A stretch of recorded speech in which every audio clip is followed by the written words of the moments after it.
చంద్రబాబు పాలన అరాచకాన్ని తలపిస్తోందని వైఎస్ఆర్సీపీ నేతలు కోటగిరి శ్రీధర్, కొటారి అబ్బాయి చౌదరి విమర్శించారు. ఎన్నికల ముందు బాబు వస్తే జాబ్ వస్తుందని ప్రచారం చేశారని, గెలిచాక యువతను మోసం చేసి కొడుక్కి మంత్రి పదవి ఇచ్చుకున్నారని మండిపడ్డారు. వైఎస్ఆర్సీపీ యూరప్ కన్వీనర్ గా ఉన్న కొరాటి అబ్బాయి చౌదరి పశ్చిమ గోదావరి జిల్లా దెందులూరుకు వచ్చిన సందర్భంగా భారీ ర్యాలీ నిర్వహించారు.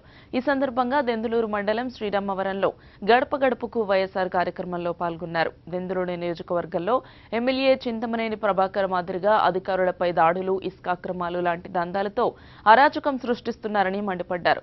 వచ్చేది వైఎస్ఆర్సీపీ ప్రభుత్వమేనని, ప్రజలకు సేవ చేయడమే లక్ష్యంగా పనిచేస్తామని కోటగిరి శ్రీధర్, కొటారి అబ్బాయి చౌదరి చెప్పారు.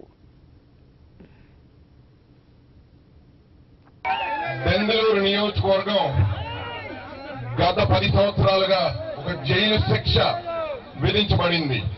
ఇక్కడ ప్రజాస్వామ్యం లేదు. నేను చూస్తున్నాను, నాకు బాధగా ఉంది. మన ప్రజాస్వామ్యంలో ఇలాంటి మనిషిని ఎలా ఎన్నుకుంటున్నావా అన్నది. ఇది కుర్రోళ్ళ రాజ్యం కావాలి, రౌడీల రాజ్యం కాదు.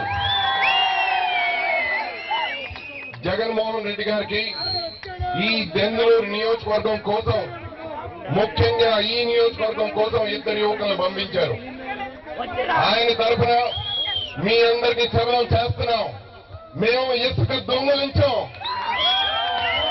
బూతులు మాట్లాడాం, మర్యాదస్తుల్ని తప్పుడు కేసులు పెట్టాం, పరిపాలన ప్రతి మనిషికి అందేలాగా చేస్తాం.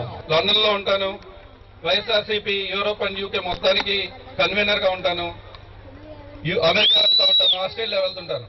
బాబు మాది దెందులూరు నియోజకవర్గంగానే అంటే వాళ్ళు ఇప్పుడు మనకు చెప్పేది, ఓహో మీ రౌడీ ప్రభాకర్ మీ నియోజకవర్గంలో ఉంది, ఓ మీరు కోడి పందాలకి ఫేమస్ కదా అంటారు. ఎక్కడికి పోతున్నాం మనం? అభివృద్ధి అంటే కోడి పందాలు కాదు ప్రభాకర్. నీ పొలిటికల్ కేసులకు భయపడే రోజులు పోయాయి. దెందులూరు గడ్డపై వచ్చేది వైఎస్ఆర్సీపీ జెండా మాత్రమే. జగనన్న ముఖ్యమంత్రి అవటం ఖాయం. చింతమనేని ఇంటున్నావు నువ్వు.